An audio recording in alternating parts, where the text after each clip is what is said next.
Let's dive right into this. Okay, before you start, I have one quick question for Brian. Brian, don't do this. No, Brian, no, just Anthony, seriously. don't No, start seriously, Brian. It's just a simple question. Okay. What are the 14 ingredients to the original recipe? Because he thinks I look like Colonel Sanders. So You that's do. That's gonna go the whole interview. No, it's just before we start, I just need to know what are the original fucking spices so I can go home and make this chicken. Is this the bow tie? I don't know. Yeah. I don't know. It's all of that. I don't know what I did. I showed up, and then this is what I get. That's it. You know what I'm saying? All right. Can We maybe know rewind your and start answer over? I don't to this wanna- question. But I'm out. No. What is the most embarrassing thing that's ever happened to you guys as performers? Sitting at this table with Anthony Anderson. You know this would be your answer. I had to find a way. I'm not going out like that. I right. had to find a way. As performers. As That's interesting. I gotta performers. think. How low do we go? Can I jump right in? Please Yeah, do. go, Kevin.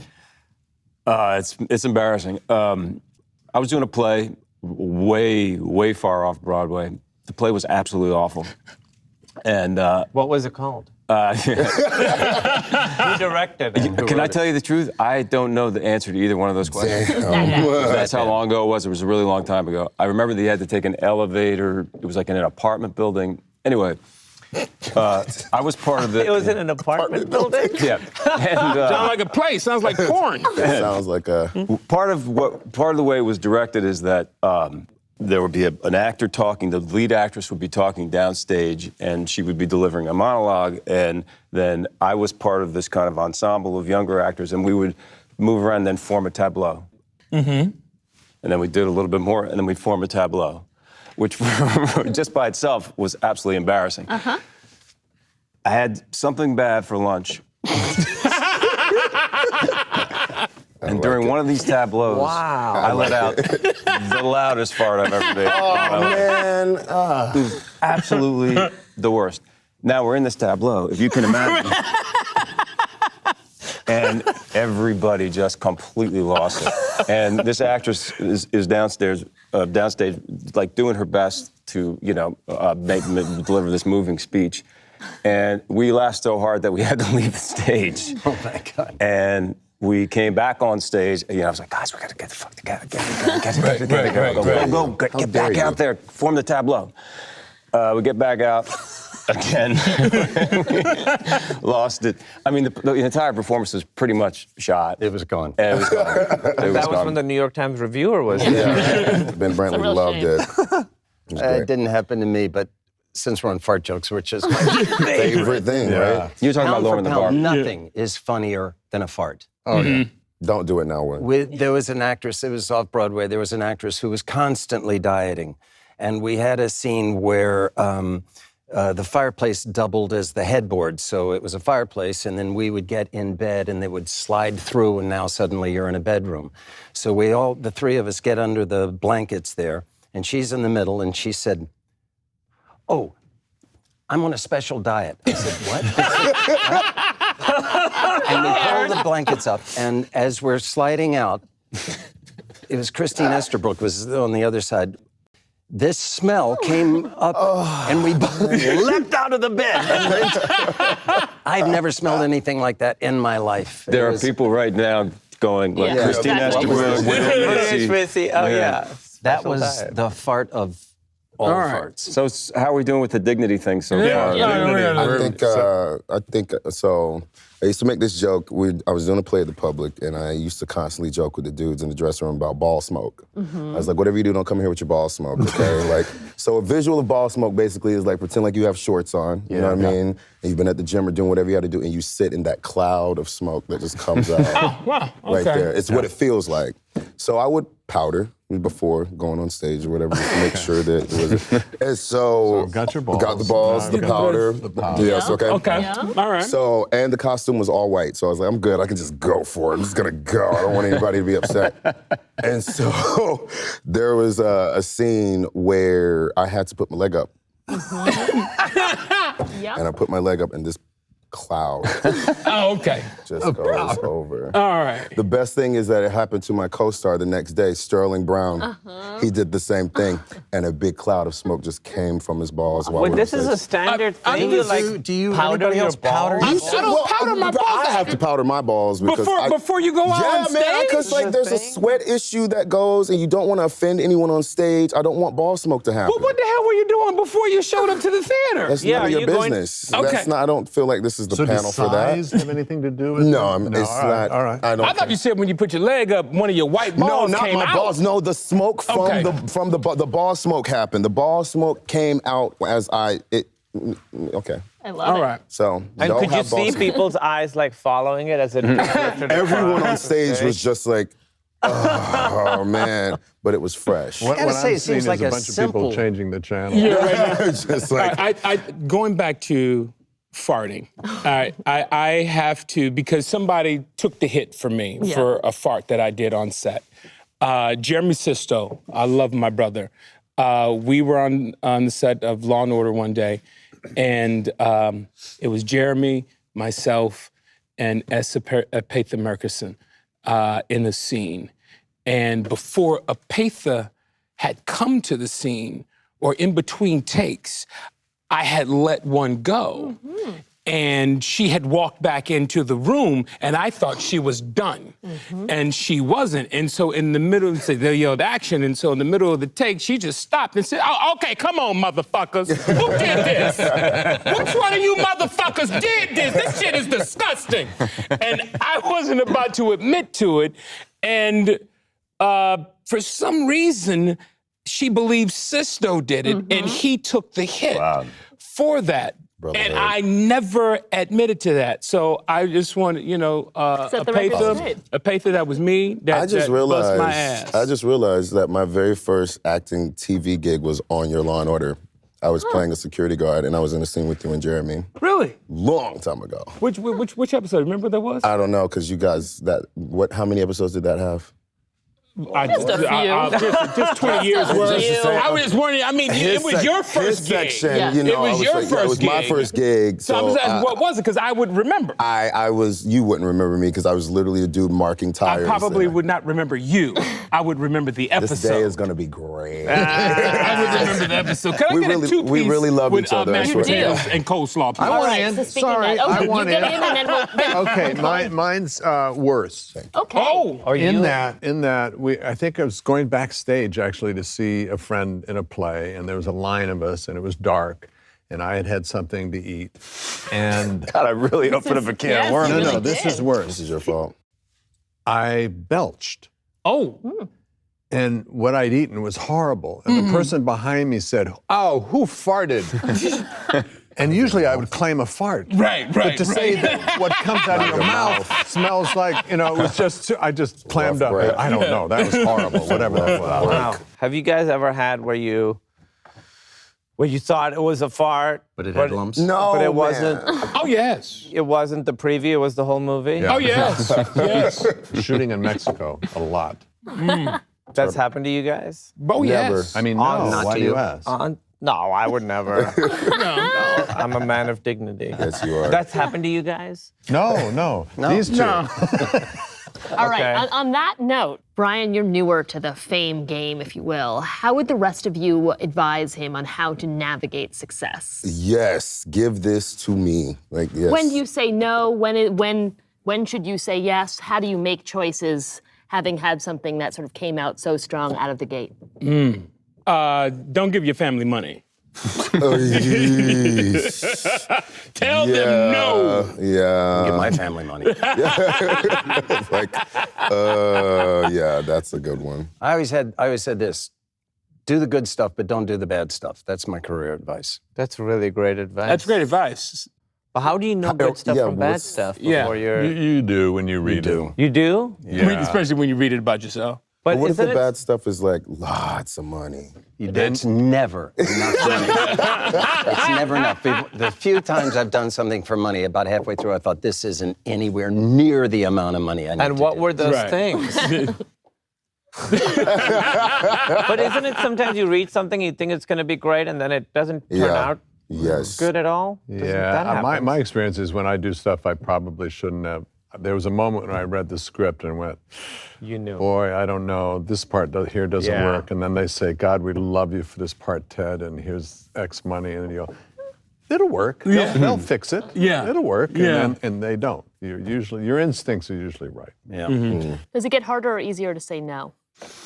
For me, it's gotten easier to say no, but there's always that thing of, I always have this, feeling that if somebody wants me, that I should probably do it. Like in the back of my mind, just because I still think about being out of work. I still think about being a waiter and trying to, get a little, like 2 nickels to rub together. So I think, really? oh yeah, absolutely. And I think to I still have that. Wow. I still have that. I have cash in my pocket, all the time. It's like I'm always thinking like if there's a gig, I probably should take it because they want me. So but it has gotten a little bit easier to say no. I think that's because you start to have other sort of priorities. You want to spend time doing other things just than working all the time. When I started my career, I used to ask myself, what does this script have to do with the human condition?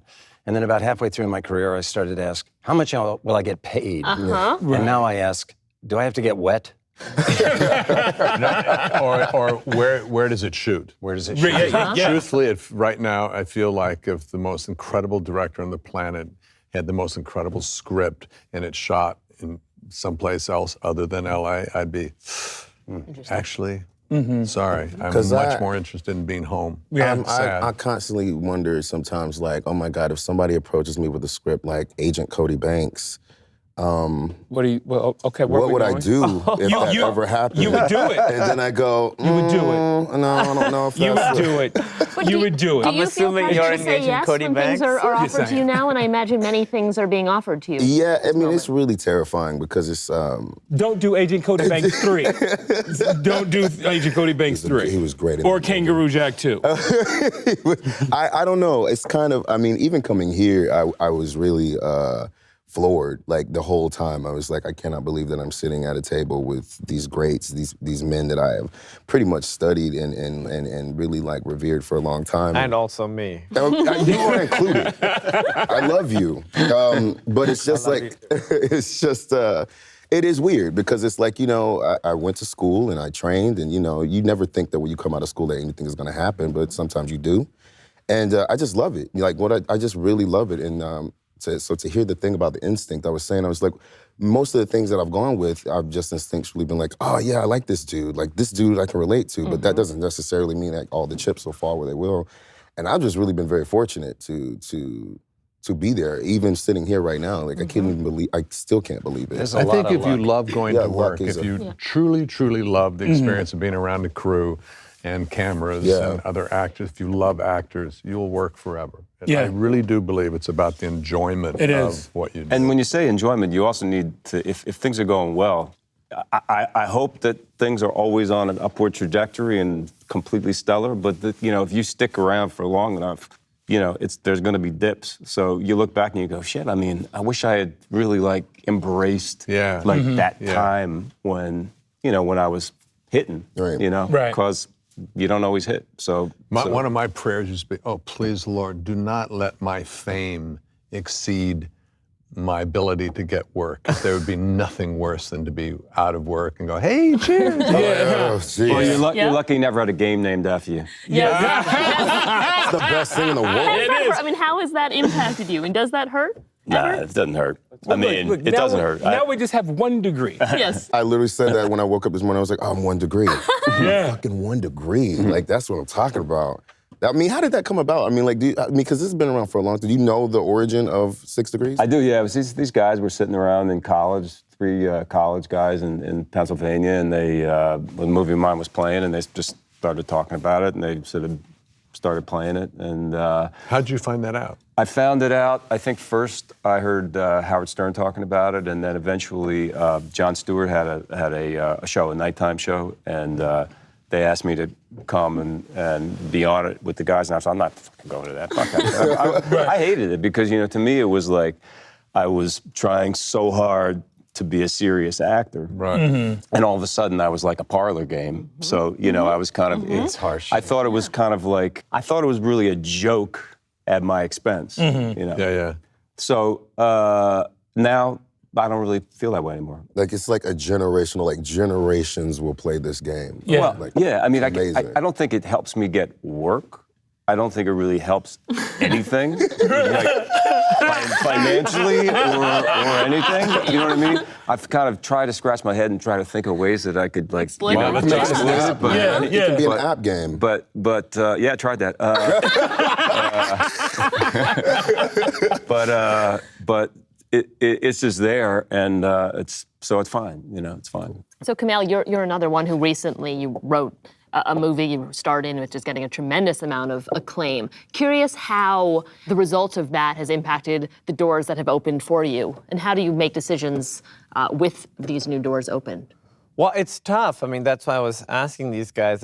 When I read something, it's part of it is that thing, so it's crazy to hear you guys still have it, because I was not working not that long ago. Right. So I remember when somebody asked you to like do something, it was like, oh my God, me? Thank you so much, I'll do whatever. So to hear that you guys still have that is very interesting. So, you know, I try and read stuff and I try and figure out, like, I also feel bad judging other people's work. So like, I'll read a script and I'm like, I don't like it, but someone really put a lot of time into it. Who am I to say no to this? These Especially guys, after you've directed and you know what it is, you have a lot of sympathy. I think making a good movie, everything has to go right, and making a terrible movie, one thing has to go wrong. So it's tough to tough to make decisions. You can get like, with the movie to be great, you have to have a great script, great cast, great director, great DP, great makeup, great costume. And a bad movie, one thing goes wrong, and suddenly you have a bad movie. So I don't know how to judge like what to do. And it's also tough because that movie was like our story. My wife and I wrote it, and it's so personal to us. So it's hard to go from that to like somebody else's story. You know, it's a tough. Are you tempted to write and direct your own stuff again?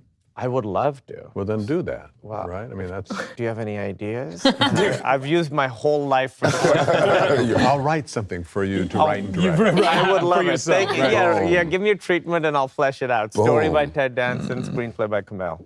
So Hollywood loves to lock people into lanes, and they know you for a certain thing, and then they want more of you in that. What are the things that you sort of find yourself getting tired of being approached for, whether it is currently or at an earlier point in your career? A thug. A thug. I am not a goddamn thug. It's like it's Jesus. Fuck, man. Trim this shit up a little bit, man. I can. It's for something. But either way, like it's just like I find it. I kind of love it, but I don't. But especially now, the things that I'm approached for is very much they want to lock me into, you know, the hard like drug dealer or the hard, you know, dude on the corner selling drugs and all that stuff. You know why that is, right? No. You're dark skinned. Thank you, because I'm a black man. But it's weird because I don't think I knew that when people watched the show that they thought that I was that guy. Yeah. And I that didn't know is- that. I was just like, no, like people really thought that they found me on the streets of Atlanta and were like, let's give this guy. And I was like, oh, that's cool. Yeah. But the next project, I know. like I would like to do something else. I can be a lawyer. But like, I think that's the part that's in your control, and you will have to say no. yeah. Right. But, It's a lot of no's. But as soon Yeah, as that's the a one that's really good hard. story comes along, and you're part of that really good story as somebody else, you'll be boom, Yeah. Do you're out of people it. approach you as Paperboy? I mean, are they screaming at you and thinking that's really who you are? It's intense. I like when they don't know the name though. Okay. So I'll get Paper Bag, I'll get Paper Man, Dope Boy. I'll get all kinds of things, and I'm just like, yeah. It's like when I did Book of Mormon, my character's name is General Butt Fucking Naked, right? And so when I would see people in the street, there was this one dude. Oh my God! And he was not from America. And he saw me on the street, and he was like, butt fucker! You butt fucker, yeah? Butt fucker. So then at that moment, you're standing there, and you just gotta really go, yeah, that's me. That's me. But yeah, it's easy to get trapped in lanes sometimes, and it's scary, but like that whole thing of saying no is, because that scares me too. Because I always feel like I have to say yes sometimes, because I'm like, well, I don't ever know when I'm gonna get offered anything That's again, true, or but maybe- there's power in saying no. Earlier in my career, I worked with some of the comedic greats that Eddie Murphy, Martin Lawrence, Bernie Mac, Jim Carrey, the Farrelly brothers, and all that. And I felt that eventually I would become typecast or be typecast as the fat, funny guy. And I didn't want that because I knew there was much more to me as an actor than just what they had seen up to that point. Sure. And so I made a conscious decision to say no. I had just created my first television show all about the Andersons. And I was like, you know what, this is the last thing, the last comedic thing that I'm gonna do for now. And me and my team, we got together and, we made a plan. We targeted shows like Law and Order. We targeted movies like The Departed and Hustle and Flow and things of that nature. And those things started to fall into place. But I was willing and ready to just take a step back and maybe not work for a while, if that were the case, and create things on my own, because if I didn't find anything out there that was right for me or right for what I wanted to do next, I had to create that for myself. And those things started to fall into place.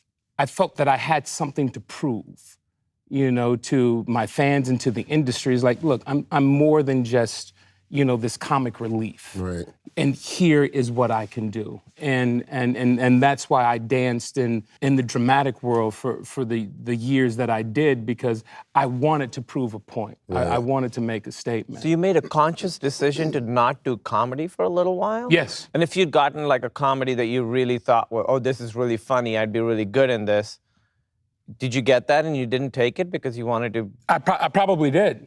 I probably said no to some things that were out there that might have been great for me. But at that point, I was like, I have worked with some of the best, and I had done some of my best work comedically. It's like, what else is there to do? What else is there for me to do in this lane? Right. And because Hollywood can be myopic in their thinking sometimes, it's just like you said, that this is what they want from you. I was like, well, okay, this is what you want, but this is what I have to give. Well, I have were you much getting more than bored that. with comedic stuff too? No, I wasn't getting bored with it. I wasn't getting bored with it at all. I just wanted to make a change. And open more doors for yourself. I'm still shocked that it's like that I'm even in a comedy lane. Yeah. Like I didn't even know that I didn't know it was funny. I didn't know that that's the lane that people were going to put me in. Sure. I love it, but I didn't know that. So you just talked a little bit about being approached on the street. One of the things I read about you, Kevin, is that you had a prosthetic disguise made. Curious why you had it made and why you didn't like the experience. Yeah, I decided to see what, having lived as a person for so long that, the second I go outside, wherever I am, pretty much, people will say, listen, you come to our town, nobody's gonna bug you. I'm like, okay. Okay. Everyone believes that about wherever they live, Right. Even like foreign countries, And it's amazing, I love it. It's 99.9% good. It's free shit. It's like, tables at restaurants, people coming up saying, I love you. Like, in the course of your day, to have people just say, I love you all the time, like, that's an amazing thing. You can't go, I don't want that. Right. And plus, the other thing is that I have no one to blame but myself for this life. However, I just wanted to see what it was like to not, Because your peripheral vision goes when people look at you all the time. I know, you can't look at them. Yes. Yeah. So true. Yes. What did you do? So I had a disguise made, and by a special effects makeup artist. I can't say. It was very simple. It was very simple. It was a bit of a nose and some teeth, and it really did not. So you wore around a bit of a nose and some teeth, like just in your And no one normal life? recognized you. I went to the Grove. And no one recognized you? No one recognized me. And how it did that feel? sucked. That was the next question. Yes. How did you feel after that, buddy? You had to wait in line. You took it off and you were like, I'm Kevin Bacon.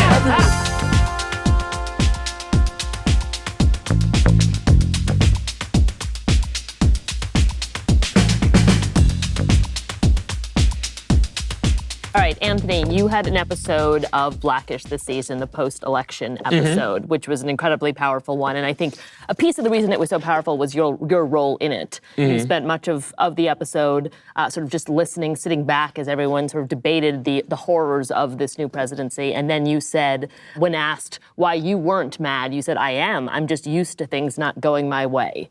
Curious, the significance for you of that line, and what discussion were you hoping it prompted? Kenya Barris, my partner who created our show, wrote this particular episode. He wasn't going to write any more episodes last season until he felt and saw the effect of the election and how it affected even our writers in our room. And that line actually was something that he said to the writers, because they were like, yo, you seem like, you're not upset about this. He's like, what the fuck you mean you're not upset? We come from, a culture where, Brian and I can speak for us, where, we're not used to shit going our way. You think I'm not sad that Hillary didn't win? That I'm not terrified about what Trump's about to do? I'm used to things not going my way. I'm sorry that you're not, and it's blowing your mind. So excuse me if I get a little offended, because I didn't see all of this outrage when everything was happening to all of my people since we were stuffed on boats in chains. I love this country as much, if not more, than you do, and don't you ever forget that. I grew up in the projects in Watts and the Nickerson Gardens, and I grew up in the inner city, in the hood in Compton. And, my family, my friends, my community, this was nothing new to us. And Andre's character, Andre said, now maybe you guys understand what it feels like to be Black now. On this day you woke up and now you know what it felt like. And now you're upset. Well, this is the shit that we live with as a community for the majority of our entire lives. I think that's why that line was so poignant. And what did we expect? What did we want to get from that? Just discussion, just debate. I think we covered every perspective, good, bad, and indifferent from the election. A lot of people thought it was an anti-Trump show. It wasn't, That scene was so remarkable because, that room, it was every representation of everybody that, even because my favorite character is the female, the white woman that's in there, and her and Wanda Sykes are going back and forth about, and I'm like, oh wow, it showed so many sides of the people that you thought you know, but you don't know. But you don't know. And yet here we are all working at this same place, doing the same thing, because it's an advertising company, And then you just see, you guys are all, because your white coworkers are ridiculous. Right. And it's because they don't bite their tongue about what they're saying. And it's, Dre is just there. He stands up for himself, but he knows the game. So that episode was really, really, really remarkable to me, because I was like, this room is ridiculous. I was like, everything they're saying is fucking stupid. And I was like, oh, but wait, these are the rooms I'm in all the Every day. time. Well, the good thing about that was it was like a fantasy, because I feel like these different sides never actually get to talk to each other. Right. So Yes. that episode, you actually had conversations between people who usually just shout at each other. Yeah. I'm curious, on Atlanta, this is a show, and you have said that one of the things that this show does is show what it's like to be Black in America today. Presumably, writing isn't happening right this minute, but I am curious how the current sort of political climate would be infused in the show. I can't wait. I think it's actually great that we have a year off. I think it's actually really good that we have this break, because we do need to see where the world is going to go, because it's a big part of how it influences us and how it's going to influence Atlanta. And do you think that will be part of the show, or are those conversations you're having? I mean, that's a big thing that our writers do with Stephen and Stephanie and Donald and Femi. They really listen. What you say out with them could end up in that episode the next day and influence, how it's going to go. Because we just want to be in the present and what our universe has become. So it's when we found out that we had till September, I was like, great, that's great, because there's going to be some shit to write about. So I was let's see where that goes. And now I know, Bill, in your SAG acceptance speech, you thanked your president for making your character, quote, seem normal. How much truth is there in that? But also, when you say something like this, and you certainly do it on Twitter, do you worry about sort of alienating a chunk of the fan base? Not directly, but I think we all agree that sometimes when actors hold forth, it becomes a bore because we have very specific skills, and I don't know that they necessarily go over into politics. Well, here, I'll ask you guys one. At Hamilton, at the curtain call, when they talked about, when they addressed Vice President Pence, what did you guys think about that? I'll go first. I thought it was wrong. That they should not have? Yes. Okay. Here was my point of view. That audience bought those tickets. They paid for that time. It wasn't the actor's time. It was the audience's time. If they want to speak to the vice president, they can do that. But to interrupt a curtain call so that they can give a speech, I thought ran the rules. That's why when I see advertisements before a feature film in a theater, I think, I bought this time. You can't go sell it to someone else. This is my time. And I thought they stepped over a line. It has nothing to do with what they said. It could have been... It's tricky. That's audience time. The applause is their time to speak and to say, okay, everybody be quiet while we give our opinion on something. I thought it was wrong. I think that it's tricky because when we did Book of Mormon and what we talked about and what we said and how we, and it also came, they do Broadway Cares, so at the end you do a speech to give charity to the HIV/AIDS fund or whatnot. And it's a little different. It's a little different, but it's like, I think because of what Hamilton had become and what Hamilton was saying, and at that place, I feel like when you go into a certain theater to see a certain show, you feel like you're with like-minded people like yourself. Like you feel like you're sitting with people who may have the same sense of humor you do, are probably theater goers and they understand this universe, right? So I think that when they did that speech, I think that they thought, here we are with this audience that is here, that is with us. What this musical is about, they're with us. And then I guess for Pence to then come in, who I guess they thought was the complete antithesis to that. Because what they said I didn't think was out of line. I don't think that anything they said was out of line. Brandon Victor Dixon did a great job with what he did.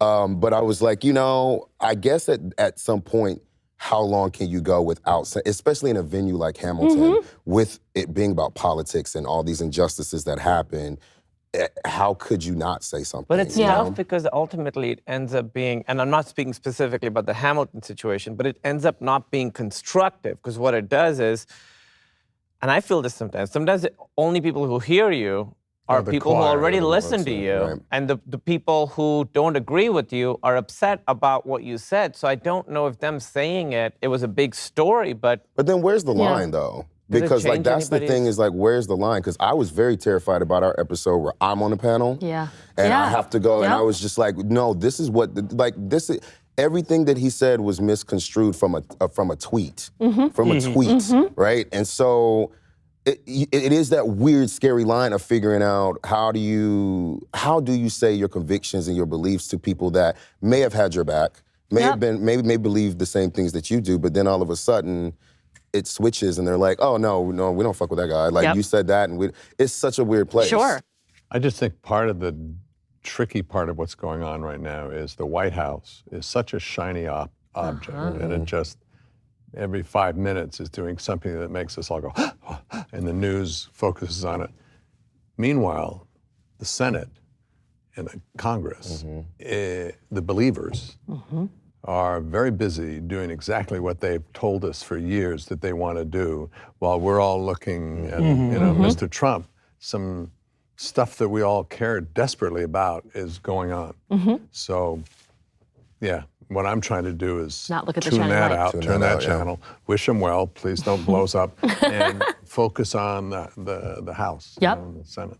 No, I think that's important. Back to you. So my left turn no, that's quite all right. I mean, that's the thing, right? Like, for us to be up here for comedy in this era, like, it's better when you don't fucking apologize for it. Like, because at the end of the day, somebody out there is going to relate to what I say. And this shit is funny. You know where the word manage come from? Manus, Latin for hand. Probably, but I'm going to say no for the purpose of my argument. Manage come from the word man, and that ain't really your lane. My lane? Yeah, man, I need Malcolm. You too Martin. You know what they did to him? They killed him. Didn't they kill Malcolm too? Well, no, they say that, but ain't nobody seen the body since the funeral. That's how funerals work. Alfred, you already Malcolm, okay? You have that already. What you really need is a silent wild card. Somebody who's about the money, the opportunity, who can play both sides if needed.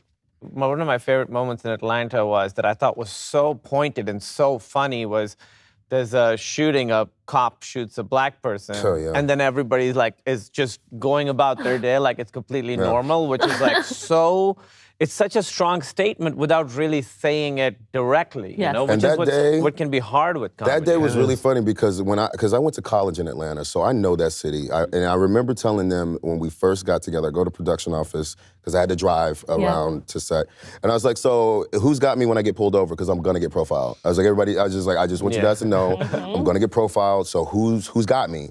And they were like, "Brian, it's gonna be fine." And that day. That very day, episode 10, I'm driving 8 a.m. in the morning through Bankhead, which is a little sketchy area of Atlanta, sure. It's 8 o'clock in the morning, and I'm lost. And I'm driving a Hyundai Sonata. I'm not driving anything flashy, man. I'm like, I got a Sonata, I'm cruising, and I got lost, and I remember calling the AD and was like, hey, I actually don't know where I'm going. The GPS is completely screwed up. I was like, hold up. The cops are behind me. I was like, the cops are behind me. I was like, just stay on the phone with me. And for 10 minutes, this car followed me for 10 minutes. And when I finally got pulled over, and I'm like, the music I'm listening to is so random. I think I was like listening to like Megan Trainor or something. Like I was jamming, man. And he comes up and he's like, You admitted to that. It's and good. he's like, okay, hands on the wheel. And I was like, okay, Oh, okay. jeez. And he was like, where are you going? I was like, oh my God, thank you. I was like, I'm so lost, man. I'm doing this show right now. I was like, I need to find base camp. And he was like, okay, do you have any weapons in the car? And I was like, at 8 in the morning? I was like, at 8 o'clock in the morning? No, I don't have any weapons. And so either way, he didn't want anything. He just gave me my license back, and at the end, I was like, but sir, where am I going? I was like, can you please help me? Where am I going? He never gave me any help. And so then I get to set, and I'm in hair and makeup, and they're like, Brian, you're not like, are you okay? I was like, what are we filming today? What are the scenes? And then I look at the call sheet, I was like, perfect, let's fucking go. Like, let's go. And all day, it was like shooting that scene, and I was just like, okay, well, it was like, I was already in it. But it was so ridiculous, but. Well, so Kumail, you just gave a scene from somebody else's show that you were most moved by. But I'm curious, personally, I mean, you sound like you maybe have a scene from Shameless that you were proudest of. Writers, in a genius way, have my character be so despicable and unpredictable and so awful. And then there are these moments of humanity that they sneak in, and you see that Frank Gallagher's actually a real guy. And usually it involves some sort of loss, but there have been a couple of those. We did this thing where I was dying of liver failure for the whole season. I went on a diet, I lost 1 trillion pounds, and I spent a lot of the whole season on a gurney listening to people talk. And at any rate, I kept saying, I want to go to the bar, I want to go to the bar. And they said, you can't go to the bar, Frank. And so they brought the bar to the house, and it killed me. And it was so weird to see all these guys that I only saw on that bar set for the first time in the house set. And I just started weeping like a baby. And Mark Mylod was directing, and he just ran the camera forever until I was just empty. And then I saw the fucking thing, and it's 2 seconds of a wide shot. But everybody felt that always the way.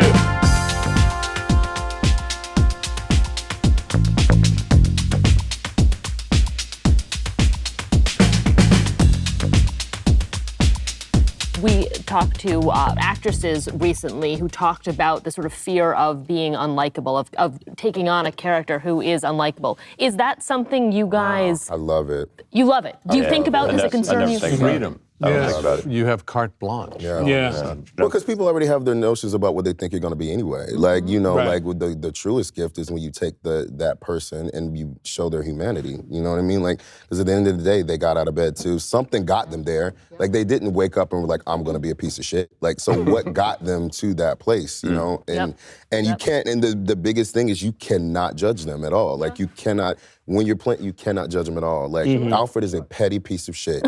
He is such a petty person.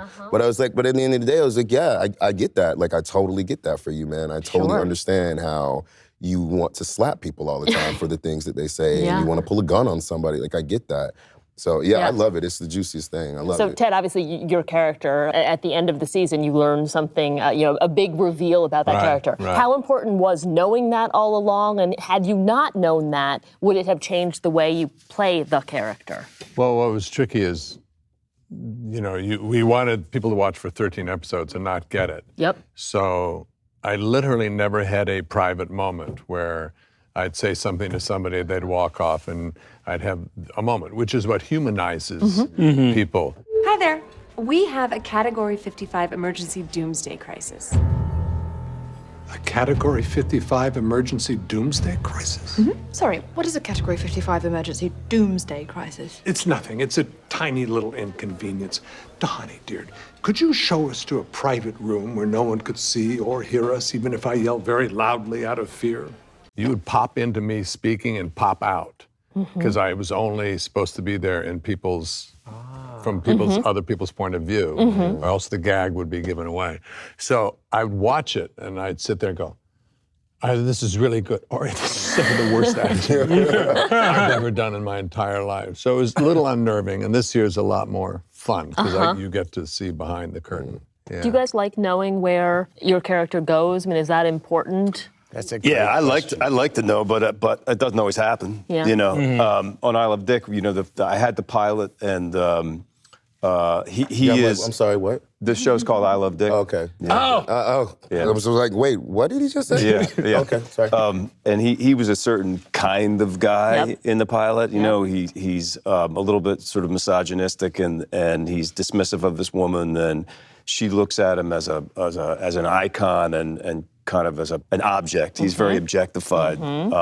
I was speaking to Jill Soloway, who along with Sarah Gubbins, created it, and I said, I really, really love this pilot. I think the character's great. He's hilarious, but I hope that we can see a real man eventually. If all it took was desire, Dick, there would be a trove of amazing films by women filmmakers, but no. Well, unfortunately, most films made by women aren't that good.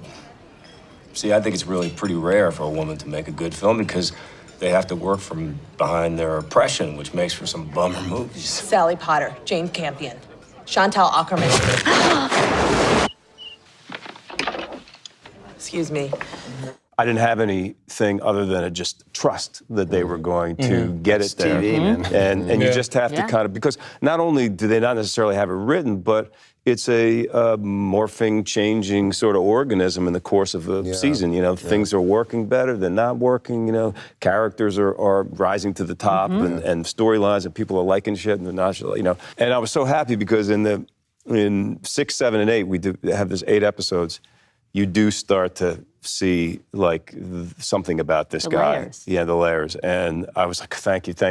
So, but it is a you do have to trust it to a certain extent. That's something I'm discovering on TV. Like you see on television, like the characters unfold in this way that I had to figure out what the arc was. I was like, well, where I may not necessarily know where he ends, but like, where is he going? It's kind of. I'm curious, having just had the experience as a writer and crafting your own story, how now going back to Silicon Valley when it's somebody else's words, has it changed your process at all? Not really. It's, I've been playing this character now 4 years, so going back to playing this guy felt pretty natural. Yeah. It's a relief? It's a little bit, because in our movie, it's a lot of like emotional, dramatic stuff, which I didn't have a gauge for because I'd only ever done comedy. So, my gauge was, I do a scene, if it feels funny, that's successful. If it doesn't feel funny, that's a failure. And then doing this movie was a little bit like, okay, that didn't feel funny, but it's not meant to feel funny. So then how do I measure? I feel sad. I think that's successful. I'm supposed to be sad or angry or whatever. So it was cool to go back to the show and then just go back to that gauge again of just like, is this funny or is this not funny? But the writers are really good about putting these characters in new situations. So this season, my character sort of becomes the boss. Do you think I have too much product in my hair? Nope. I think you should use more. Wait, are you saying that because you think I look ridiculous and you want me to look more ridiculous next time? Which answer will get more of that stuff in your hair? Wait. Watch this. This is where I make Emily Chang laugh. quite a turnaround for a company that wasn't exactly soaring. Oh, it was soaring, Emily. Right into a clogged toilet. So that was cool to sort of see, like, oh, it's the same guy. I've played him for 4 years, put him in a completely different situation. What happens to this guy? It's really exciting. To be able to get to play the same person for like years is such a great thing, and you find like new levels and new layers and find, new things about him. I sometimes, going back to your question, find it comforting not necessarily to know where we're going, because I'm your basic, 50-50. I'm going to be any good in something, and because there's every trust me, every acting trap known to man I fall into daily. And what are those hopefully acting they traps? cut around it.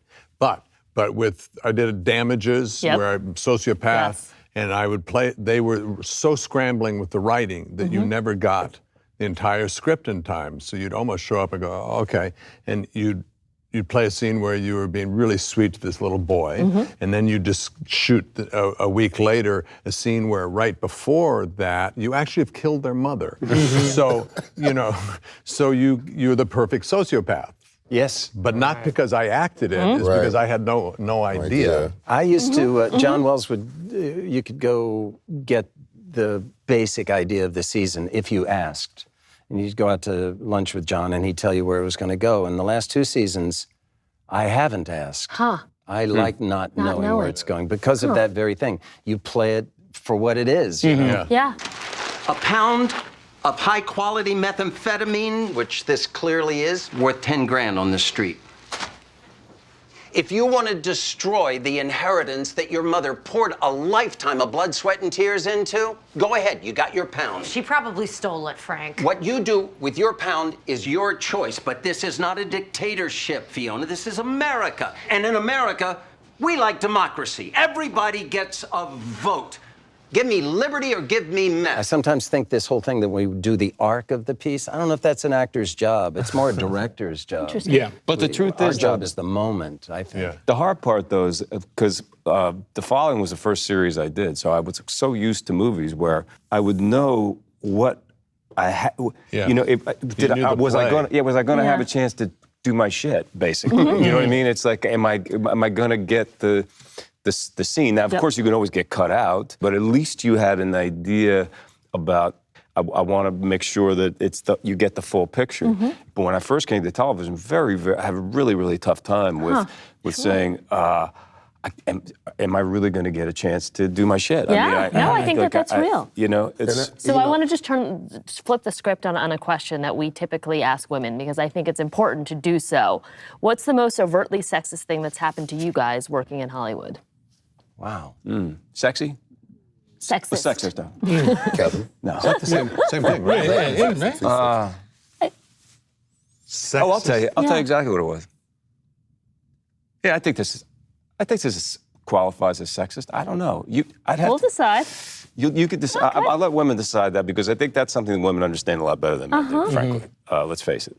I was up for a little film called Footloose. Yes. And heard of it. The head of the studio. Thanks. The head of the studio was a woman. Yep.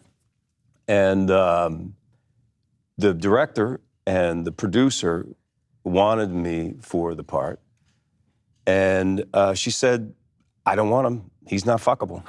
Wow. First of all, so wrong. That's a director. Who in their What right was this mind would person ever? talking Who would about? say that about you, Kevin? Who's ever been more fuckable than Kevin Well, Bacon? exactly. Look, can I tell you, I wasn't her taste for whatever reason. But it got back to me that was the exact. Isn't that the worst? Wow. Hey, were you fuckable after the movie?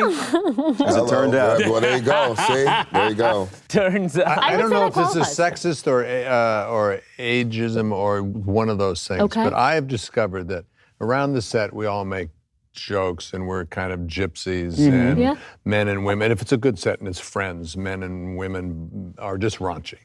and it's not the sexism thing where you're offending people and they're doing it back and all that. Yeah. I've noticed that what I used to be able to say and be go, oh, Ted, is now, ooh. Age. All of a sudden I can't do those jokes. They're no longer appropriate. It's like, ooh, just like that. dirty old man. Yeah, dirty old man. Yeah. So.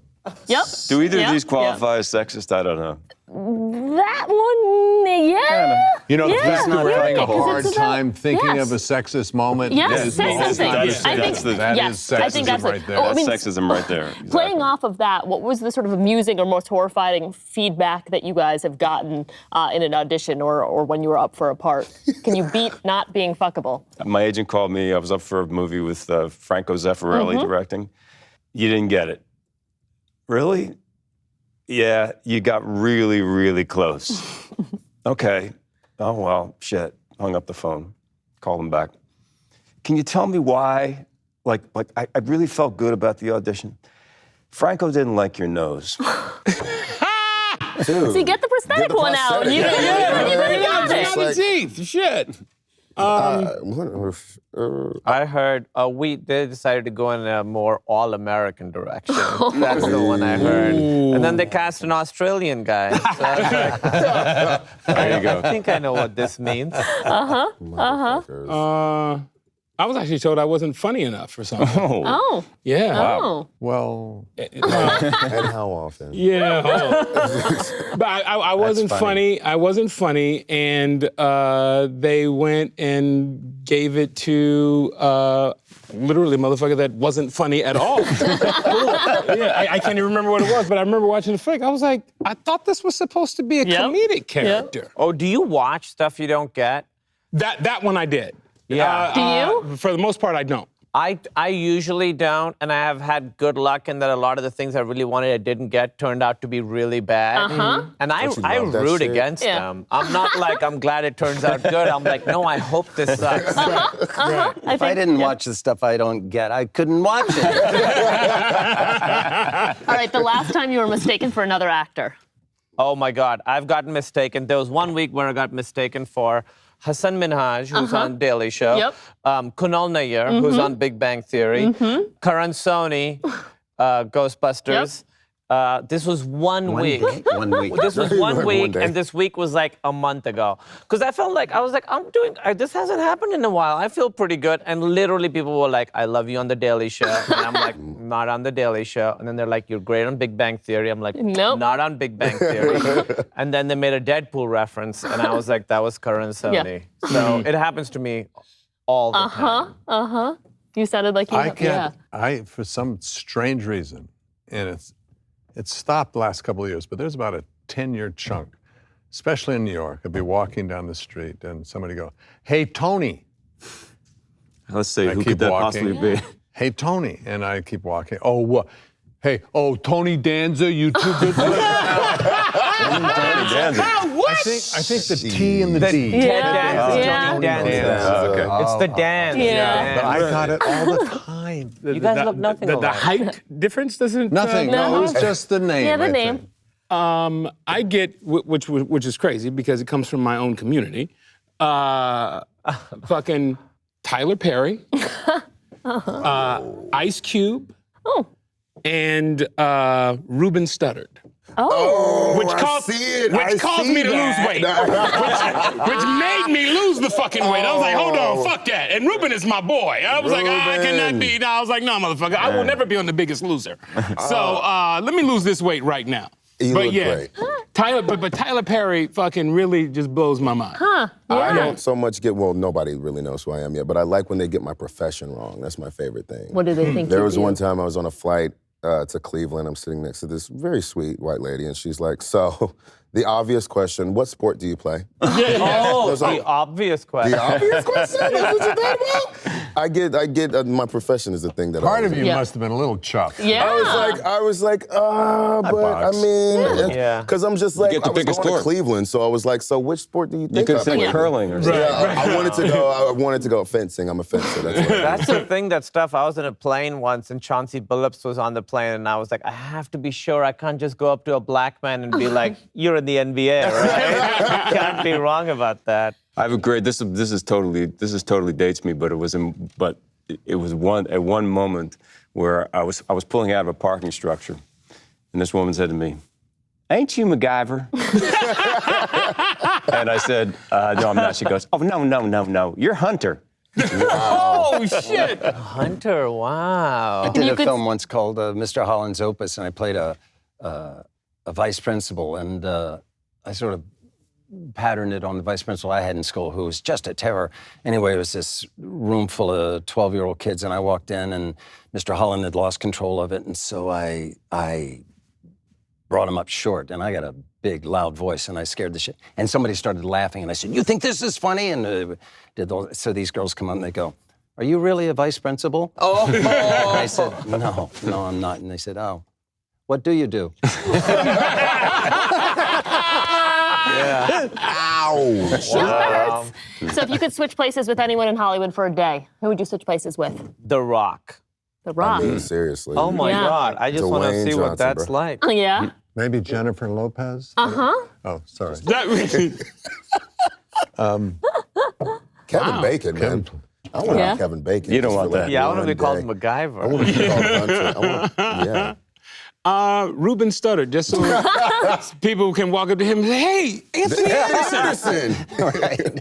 I think we're all very content, I guess. Yeah. being All right, who we the are. last one I'm going to ask. If you were to write a memoir, what would the title be?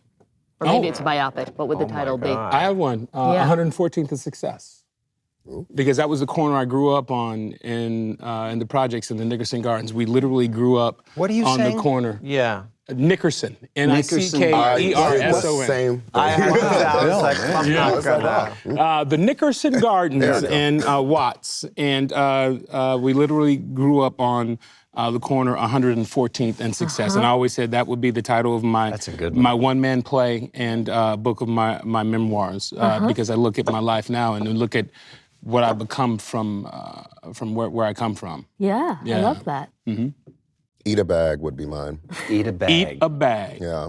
Because I must tell everyone in my life that I really love once a day to eat a bag of dicks all the time. I feel like it's my go-to. I feel like anytime I don't really have anything to say, I'm just like, Yeah, you got to dick. use that one. Like, eat a bag. So I've learned you can't tell a lot of people in lots of places just go eat a dick. So I just shorten it to eat a bag. Yeah. So I was like, oh, eat a bag would probably be. I now, now the cover art is what I'm really Is it excited just a bunch about. of dicks? I just wanted to be like a bag with like steam coming out in a fork, like, like a sommelier. Ball smoke? Like, Yeah, ball smoke, Ball really. smoke. Ball smoke. There's like all kinds. See, we need to get the same branding people because I've got ideas.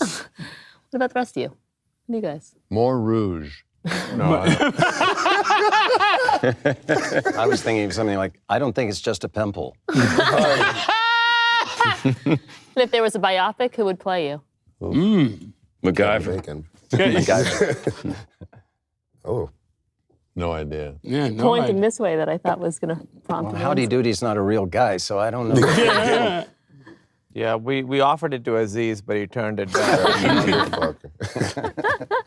I bet mine would be somebody so incredibly random, like somebody like I feel like not to say he's incredibly random, but watch it be like Malcolm Jamal Warner or Jaleel White. I'm like, yeah, that's it. That would be great. Oh, I shit. want that. That's like when Flex Alexander played Michael Jackson. Wow. I mean, you never know, man. Like, I would love for it to be somebody like Idris or, like someone distinguished. Me but, too. Yeah. But Let's just go. I want Morgan Freeman to play my part. I want that too. I'll say my son. Just go with the best actor. Well, who cares? It's the only part he didn't do this year. He's I'll been say God, my the son, president. Nathan Malik Anderson. Yeah, because I believe he's going to pick up wherever I leave off. Wow. That's Yeah. cool. Well, on that note, thank you guys all for being a part of this conversation. Thank you. Now, can we talk about editing the first 5 minutes? Yeah. No. We can talk about it. Let's get rid of all of that. Oh, no, that KF shit is in, Colonel. Oh my God. I want those 11 herbs and spices. It's great talking with you guys. Yeah. Thank you likewise. guys. We You can guys do are a great. movie together. Or You something. should do a movie There you together. go. We should. Who would play? Who would This is the new Ocean's 11 right here. 1970. Hi, I'm Ted Danson. Hey, I'm William H. Macy. What's up? Hey, I'm Anthony Anderson. I'm Kumail Nanjiani. Thanks for watching The Hollywood Reporter. Hold on YouTube. Be sure to hit subscribe for more videos. And find me on my YouTube channel. I don't have one, but I'm gonna get one after this now. It'll be under my name because I'm the only Anthony Anderson. Should be the only Anthony Anderson on YouTube. So, okay, just look for me.